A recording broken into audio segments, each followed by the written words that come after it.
One question that we often get asked by the client is, I'm self-employed, can I claim for food if I'm self-employed?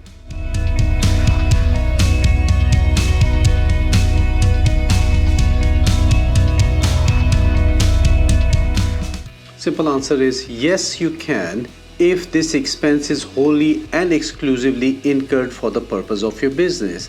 That means, let's suppose if you're on travel for business purpose and you have to consume, yes, it becomes your business expense. You have a client meeting in a restaurant, becomes your business expense. If you are out on a meeting and you have to stay there overnight, you have to pay for the hotels and other stuff, it is your business expense.